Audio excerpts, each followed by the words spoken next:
El gato negro, de Edgar Allan Poe. No espero ni pido que nadie crea el extravagante pero sencillo relato que me dispongo a escribir. Loco estaría de veras si lo esperase, cuando mis propios sentidos rechazan la evidencia. Sin embargo, no estoy loco y ciertamente no sueño. Pero mañana moriré y hoy quiero aliviar mi alma. Mi propósito inmediato es presentar al mundo clara, sucintamente y sin comentarios una serie de episodios domésticos. Las consecuencias de estos episodios me han aterrorizado, me han torturado y me han destruido. Sin embargo, no trataré de interpretarlos. Para mí han significado poco, salvo el horror. A muchos les parecerán más barrocos que terribles. En el futuro, tal vez aparezca alguien cuya inteligencia reduzca mis fantasías y mis fantasmas a lugares comunes. Una inteligencia más tranquila, más lógica y mucho menos excitable que la mía, capaz de ver las circunstancias que detallo con temor solo como una sucesión ordinaria de causas y efectos muy naturales. Desde la infancia me distinguía por la docilidad y humanidad de mi carácter.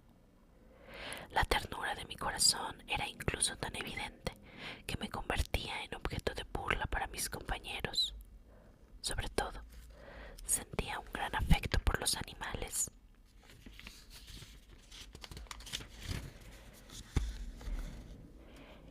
Y mis padres, que me permitían tener una gran variedad, pasaba la mayor parte del tiempo con ellos y nunca me sentía tan feliz como cuando les daba de comer y los acariciaba.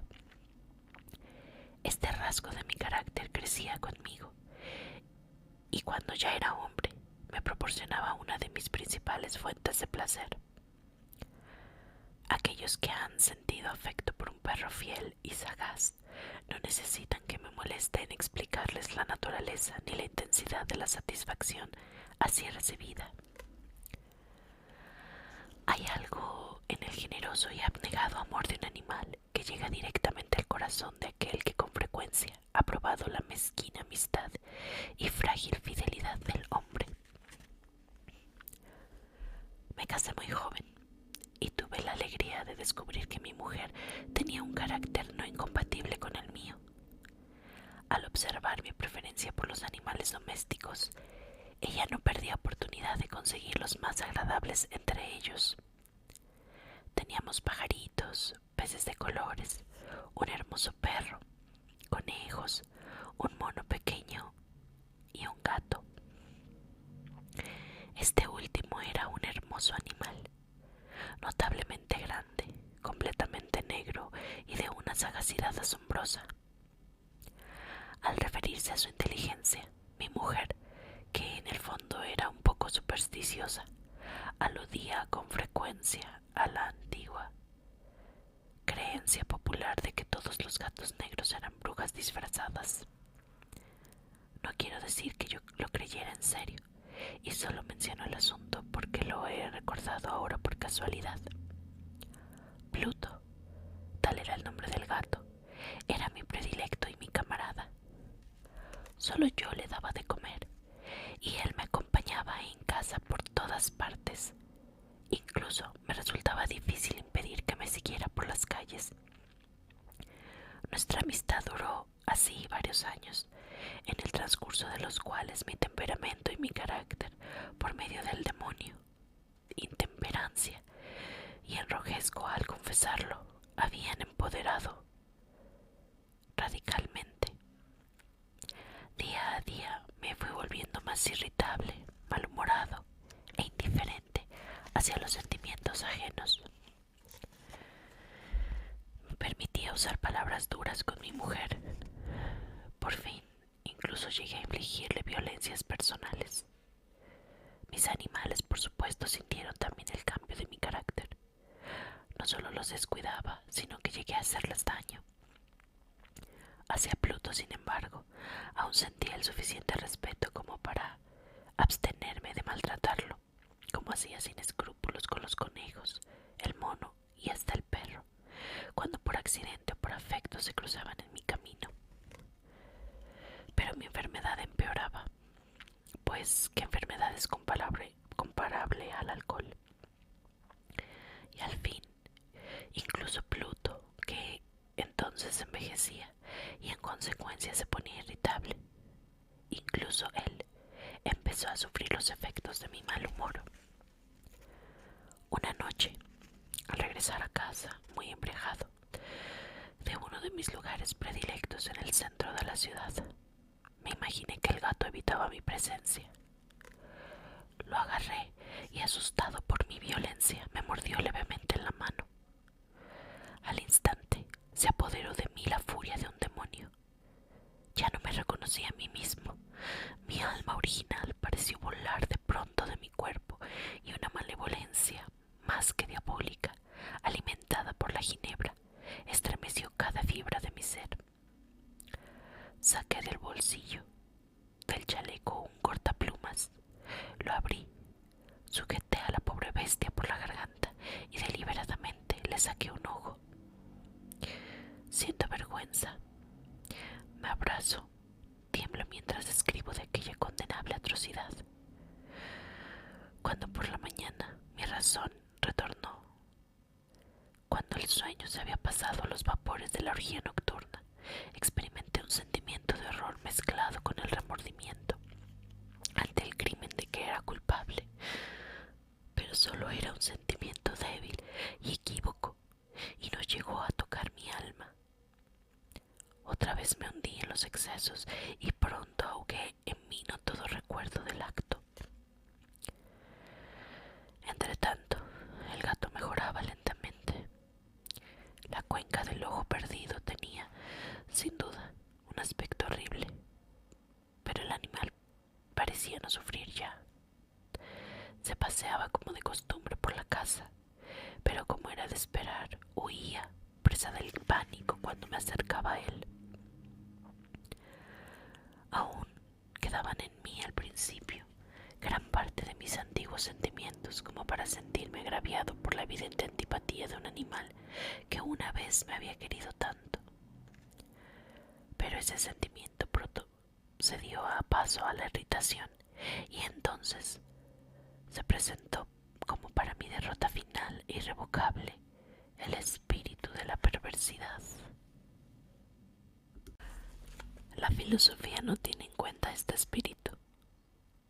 Sin embargo, estoy tan seguro de que mi alma existe como de que la perversidad es uno de los impulsos primitivos del corazón humano, una de las facultades o sentimientos primarios indivisibles que dirigen al carácter del hombre.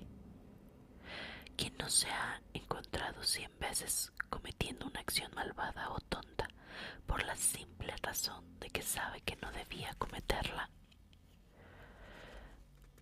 No tenemos una tendencia permanente en contra de nuestro buen sentido a transgredir lo que construye la ley, simplemente por el hecho de serlo. Este espíritu de la perversidad, como he dicho, causó mi derrota final. Era aquel insondable anhelo que tenía el alma de acosarse, de violentar su propia naturaleza, de hacer mal por el mal mismo, lo que me empujó a continuar y finalmente a consumar el agravio que había infligido al inocente animal. Una mañana, a sangre fría, le pasé un lazo por el pescuezo y lo ahorqué en la rama de un árbol. La ahorqué mientras las lágrimas me botaban de los ojos y el más amargo remordimiento me apretaba el corazón. La ahorqué porque sabía que me quería y porque creía que no me había dado motivos para sentirme ofendido. La ahorqué porque sabía que al hacerlo cometía un pecado mortal que pondría en tal peligro mi alma, que la llevaría, si ello fuera posible, más allá del alcance de la misericordia de Dios, del Dios más misericordioso y más terrible. noche del día en que cometí ese acto, me despertaron gritos de fuego. Las cortinas de mi cama estaban en llamas y la casa entera ardía.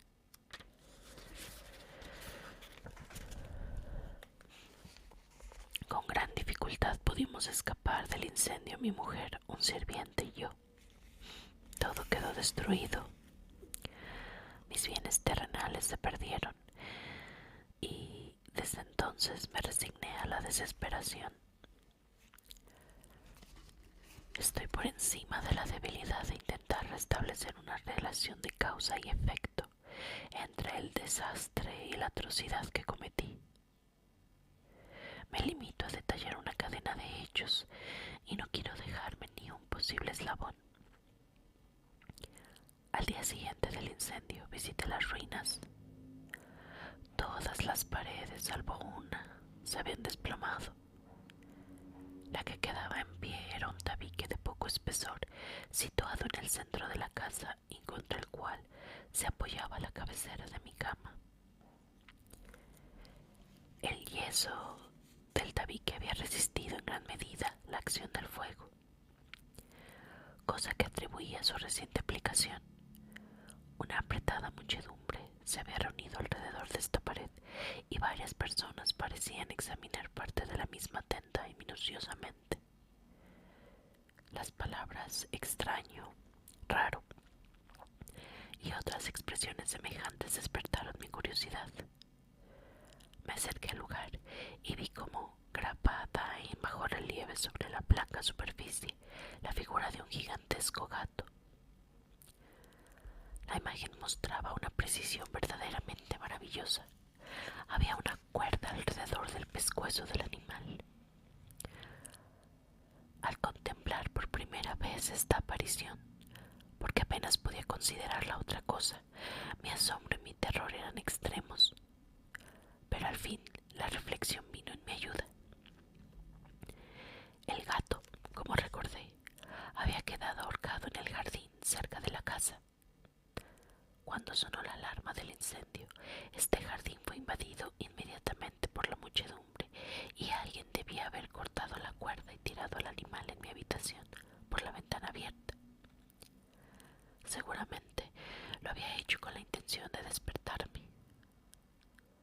La caída de las otras paredes había empotrado a la víctima de mi crueldad en la mesa de yeso y recién aplicada cuya cal, junto con las llamas y el amoníaco desprendido del cadáver, había producido entonces la imagen tal y como yo la vi. Aunque así fácilmente estas explicaciones calmaron mi razón,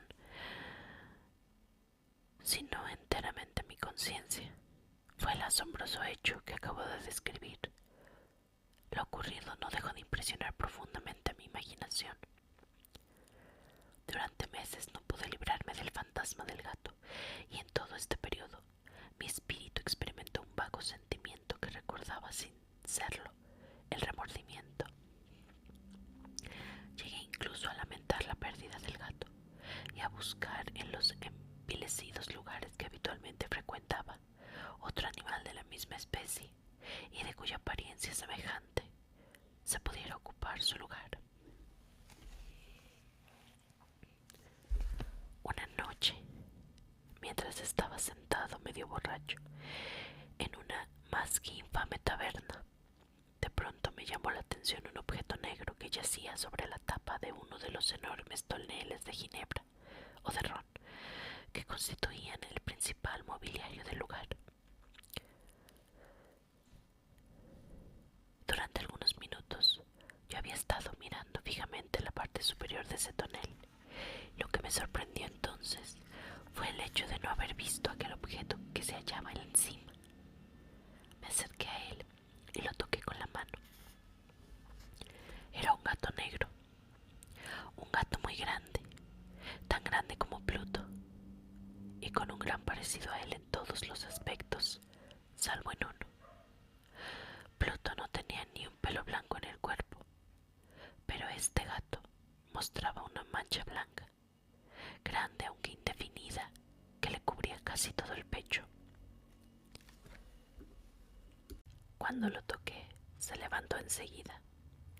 Empezó a ronronear con fuerza. Se restregó contra mi mano y pareció encantado de mis atenciones. Este era, pues, el animal que andaba buscando. Inmediatamente propuse comprárselo al tabernero, pero esa persona me dijo que no era su dueño, que no sabía nada del gato y que nunca antes lo había visto.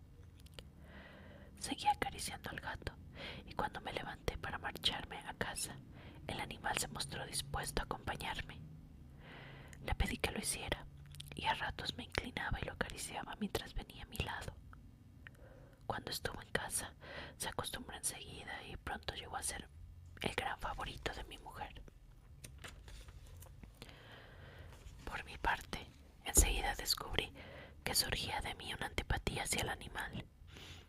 Era exactamente todo lo contrario a lo que yo habría esperado, pero sin que sepa cómo ni por qué ocurría, su evidente afecto por mí me disgustaba y me irritaba. Lentamente, tales sentimientos de disgusto y de molestia se transformaron en la amargura del odio.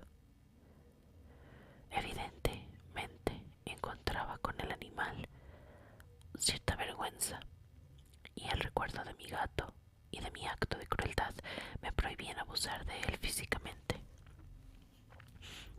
Durante algunas semanas no le pegué ni lo maltraté con violencia, pero gradualmente, muy gradualmente, llegué a sentir una inexpresable repugnancia por él y a huir en silencio de su odiosa presencia, como si escapara de la emanación de la peste. Lo que sin duda aumentaba mi odio hacia el animal fue el descubrimiento, a la mañana siguiente de haberlo traído a casa, de que aquel gato, igual que Pluto, había perdido uno de sus ojos. Sin embargo, precisamente esta circunstancia lo hizo más querido para mi mujer, quien, como ya he dicho, poseía alto grado de esos sentimientos humanitarios que una vez habían sido rasgos distintivos en mi temperamento y la fuente de muchos de mis simples y puros placeres. Con mi aversión hacia el gato, su cariño por mí parecía aumentar. Seguía mis pasos con una pertinacia que me sería difícil hacer comprender al lector. Donde quiera que me sentara, venía a agazaparse bajo mi silla o saltaba a mis rodillas, cubriéndome con sus repugnantes caricias. Si me levantaba a pasear, se metía entre mis pies y así casi me hacía caer o clavaba sus largas y afiladas garras en mi ropa, y de esa forma trepaba hasta mi pecho. En aquellos momentos, aunque ansiaba destruirlo de un golpe, me sentía no obstante frenado, en parte por la memoria de mi crimen anterior, pero principalmente, y déjenme confesarlo ya, por un terrible temor hacia el animal.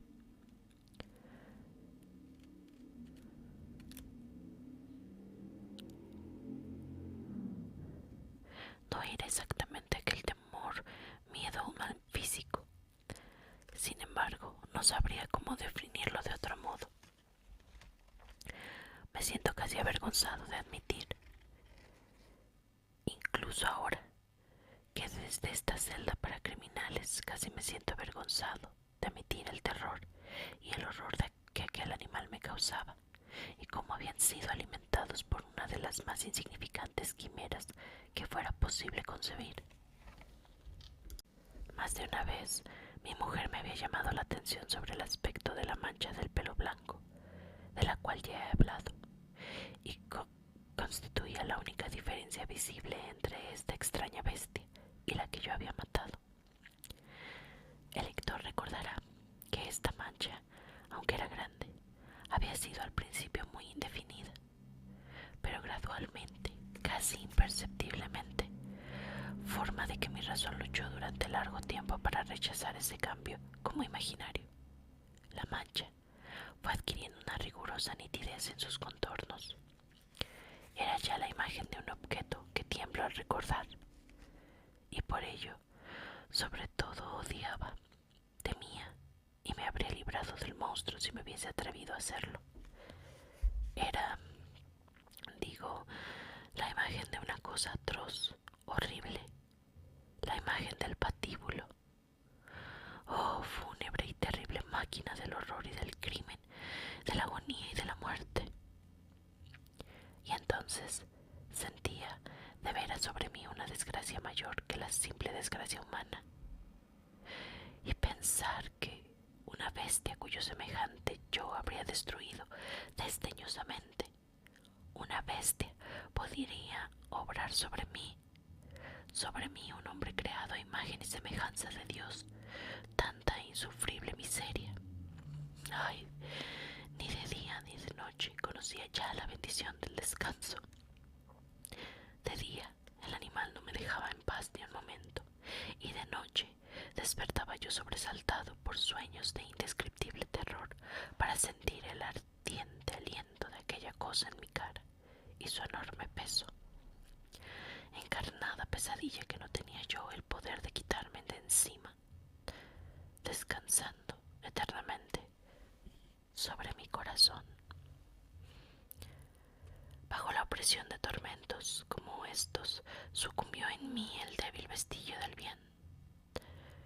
Ya mis únicos acompañantes íntimos eran pensamientos malvados, y los más oscuros y más malignos pensamientos.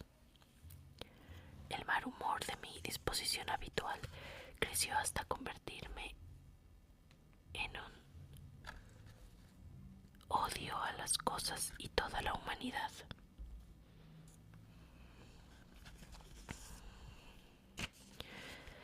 Y mi mujer, que de nada se quejaba, era la más habitual y más paciente, víctima de repentinas y frecuentes e incontrolables explosiones de furia que me abandonaba entonces ciegamente. Un día me acompañó cuando iba a algún quehacer doméstico al sótano de la vieja casa, donde nuestra pobreza nos obligaba a vivir. El gato me siguió mientras bajaba la empinada escalera y casi me hizo caer cabeza abajo, lo cual me exasperó hasta la locura. Alzando un hacha y olvidando en mi rabia el temor infantil que hasta entonces había tenido en mi mano, lancé un golpe que hubiera causado la muerte instantánea del animal, de haber caído como esperaba. Pero la mano de mi mujer detuvo el golpe. Provocado por su intervención, estalló en mí una rabia más que demoníaca. Logré soltar mi brazo de su mano y me hundí y le hundí el hacha en la cabeza. Cayó muerta a mis pies, sin un quejido. Consumado el horrible asesinato, me dediqué deliberadamente a la tarea de ocultar el cuerpo. Sabía que no podía sacarlo de la casa, ni de día ni de noche, sin correr el riesgo de que los vecinos me vieran. Se me ocurrieron varias ideas. Por un momento pensé en cortar el cadáver en trozos y destruirlos con el fuego. En otro momento decidí cavar una tumba en el suelo del sótano. Luego consideré si debía arrojarlo al pozo del jardín o meterlo en una caja como si fuera mercancía, y con trámites normales llamar a un mozo de cuerda para que lo retirase de la casa. Por fin encontré lo que me pareció un recurso mucho mejor que cualquiera de estos. Decidí emparedar el cadáver en el sótano, tal como se cuenta que los monjes de la Edad Media hacían con sus víctimas. Para un propósito semejante, el sótano era idóneo.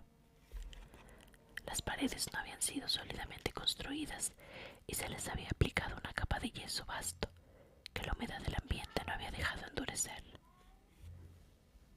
Además, en una de las paredes había un saliente motivado por una falsa chimenea que se había llenado de forma que pareciera el resto del sótano. No tenía dudas que fácilmente podría quitar ladrillos de esa parte, introducir el cadáver y taparlo. Todo como antes, de manera que ninguna mirada pudiera descubrir nada sospechoso. Y mis cálculos no me desilusionaron.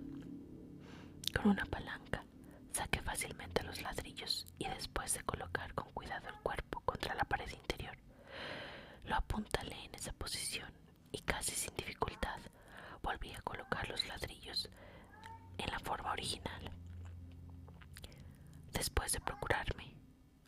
masa, arena y cerda. Preparé con la mayor precaución posible un yeso que no se podía distinguir del antiguo y revoqué cuidadosamente de nuevo el enladrillado.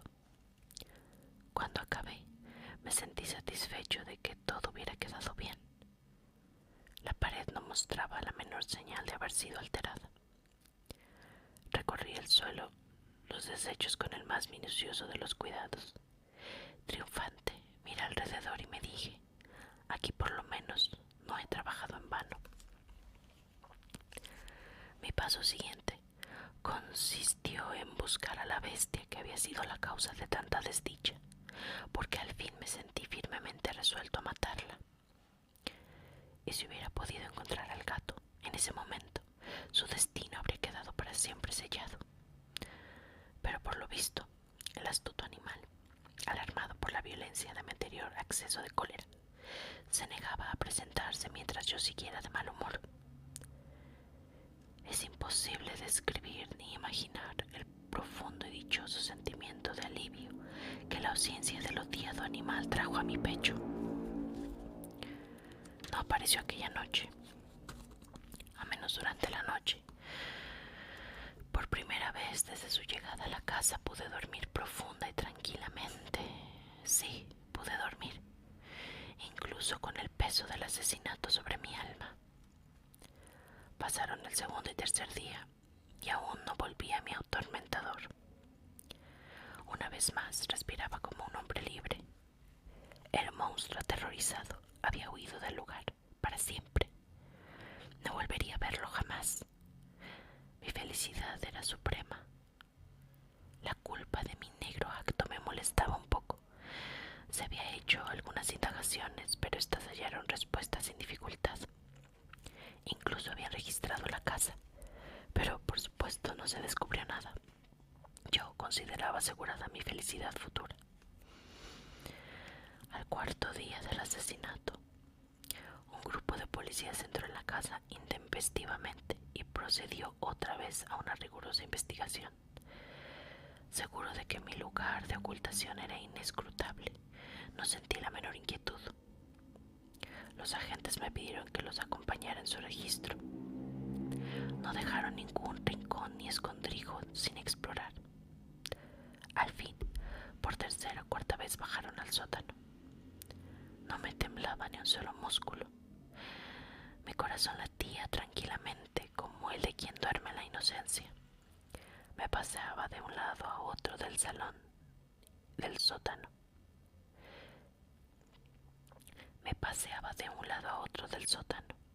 Crucé los brazos sobre el pecho y me puse a dar vueltas despreocupadamente. Los policías quedaron totalmente satisfechos y se disponían a marchar. El júbilo de mi corazón era demasiado fuerte para ser reprimido. Ardía en deseos de decirles al menos una palabra como prueba de triunfo y de asegurar doblemente su certidumbre sobre mi inocencia. Caballeros, dije por fin, cuando el grupo subía la escalera, me alegro de haber disipado sus sospechas. Les deseo a todos felicidad y un poco más de cortesía. Por cierto, esta es una casa muy bien construida. En mi rabioso deseo de decir algo con naturalidad, no me daba completa cuenta de mis palabras. Me permito decir que es una casa de excelente construcción. Estas paredes, ya se marchan, caballeros, estas paredes de gran solidez. Y entonces, empujado por el puro frenesí de mis bravatas, golpeé pesadamente con el bastón que llevaba en la mano sobre la misma parte de la pared de ladrillo, detrás de la cual se hallaba el cadáver de mi esposa. Que Dios me proteja y me libre de las garras del archidemonio. Apenas se había silenciado la repercusión de mis golpes cuando una voz me contestó desde dentro de la tumba. Un quejido, al principio ahogado y entrecortado, solo como el sollozar de un niño, que luego creció rápidamente hasta transformarse en un largo, fuerte y continuo grito, totalmente anómalo e inhumano, un aullido, un quejumbroso alarido, mezcla de horror y triunfo, como solo pudiera viera surgir en el infierno, al unísono, de la garganta de los condenados en agonía y de los demonios gozosos con la condenación. Hablar de mis propios pensamientos entonces es un disparate. Desmayándome, di unos tambaleantes pasos hacia la pared de enfrente. Por un instante, el grupo de hombres en la escalera quedó inmóvil, preso de un extremo y espantoso terror. Al momento, una docena de fuertes brazos trabajaban en la pared. Cayó de una pieza. El cadáver ya estaba muy corrompido y cubierto de sangre coagulada. Apareció erguido ante los ojos de los espectadores. Sobre su cabeza, con la roja boca abierta y el solitario ojo como de fuego, estaba agazapada la horrible bestia, cuya astucia me había inducido al asesinato y cuya voz delatora me entregaba ahora al verdugo. Había emparedado al monstruo